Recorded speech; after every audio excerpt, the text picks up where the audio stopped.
دوران تفتیش ملزم ارمغان کا مقتول مصطفیٰ عامر کو زندہ جلانے کا انکشاف۔ پولیس تفتیش میں ارمغان نے بتایا کہ میں نے 6 جنوری کو شیراز اور مصطفیٰ کو اپنے بنگلے پر بلایا۔ مصطفیٰ کے بنگلے پر پہنچنے کے بعد اس پر تشدد کیا۔ مصطفیٰ پر تشدد کے دوران میں نشے کی حالت میں تھا۔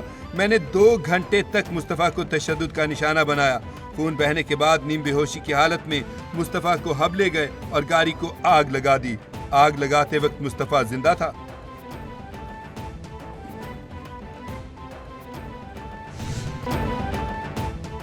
Army chief general Syed Asim Munir کا چیف آف جنرل سٹاف برطانیہ کی دعوت پر وار منسٹر اور لاک ہل گیرینز فیلڈ کا دورہ۔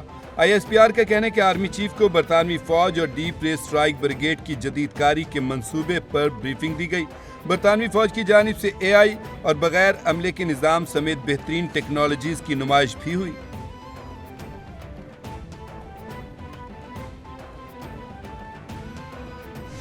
میں سمجھتا ہوں کہ یہ لوگ کسی زمانے میں آرمی چیف کو باپ کہتے تھے، اور عمران خان سمیت تمام لیڈرشپ جو ہے ان کی جو ہے ٹیلی ویژن پہ اس وقت بھی کلپس موجود ہیں کہ آرمی چیف جو ہے وہ باپ ہوتا ہے، قوم کا باپ ہوتا ہے یا ان کا باپ ہوتا ہے۔ پتہ نہیں اپنا باپ بنایا ہوا تھا یا کوئی اور اس کا مطلب نکالا ہوا تھا، لیکن اب جو ہے وہ اب آرمی چیف جو ہے اس کو غلط زبان استعمال کرتے ہیں۔ وزیر دفاع خواجہ آصف کی PTI پر تنقید، بولے PTI والے آرمی چیف کو باپ کہتے تھے، جس کو باپ کہتے تھے اسی کے بارے میں بدزبانی کرتے ہیں۔ بانی PTI فیض حمید کو آرمی چیف بنانا چاہتے تھے۔ بانی PTI چاہتے تھے کہ فوج ان کی جماعت کا ذیلی ادارہ بن جائے۔ اقتدار سے محرومی کے بعد PTI اپنے زخم چاٹ رہی ہے۔ PTI کی سیاست ایک ذات کے لیے ہے، انہیں ملک کی کوئی فکر نہیں، نہ ہی ان کا طرز عمل سیاسی ہے۔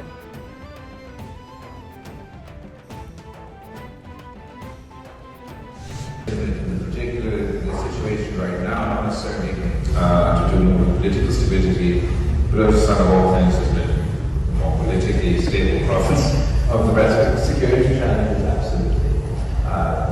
And you'll see, you'll be more aware about how pervasive the security threat in Balochistan has been increasingly how it's getting less. And unfortunately, what we've seen in Pakistan, what we've seen across the world, is wherever there's a particularly acute security challenge, it creates space for very legitimate counter-terrorist operations, but also within the mix of those legitimate counter-terrorist operations, the of human rights abuses, etc. Pakistan اب ایک اور martial law کا متحمل نہیں ہو سکتا۔ پاکستان کا مستقبل صرف جمہوریت میں پوشیدہ ہے۔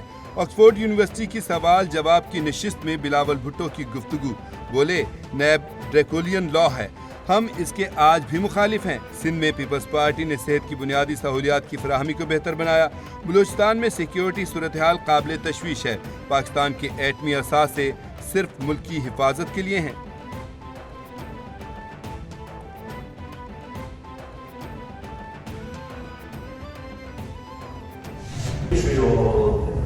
Opposition, I mean, I witnessed firsthand the onslaught of political, personal, sexist, just a whole host of hate that was responded to with just a smile. And it was that thinking from that logic that when my mother was also assassinated. Pakistan کا مستقبل آئین کی بالادستی، آزاد عدلیہ اور صحافت سے وابستہ ہے۔ جمہوریت ہی ملک کی بقا کا واحد راستہ ہے۔ بلاول بھٹو نے آکسفورڈ یونیورسٹی میں لیکچر دیتے ہوئے کہا، میری والدہ کی زندگی پاکستان کا کل بہتر بنانے کے لیے وقف ہوئی۔ بے نظیر بھٹو پر کئی حملے ہوئے لیکن وہ خوفزدہ نہیں ہوئیں۔ والدہ نے سکھایا کہ جمہوریت بہترین انتقام ہے۔ مردانہ معاشرے کے باوجود وہ ملک کی وزیر اعظم بنی۔ انہوں نے خواتین کے لیے راستہ کھولا۔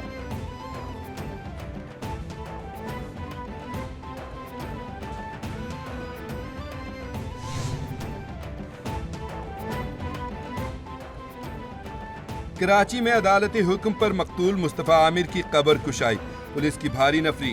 علاقہ مجسٹریٹ کے ہمراہ میڈیکل بورڈ نے مقتول مصطفیٰ عامر کی نعش سے ضروری سیمپلز اکٹھے کیے۔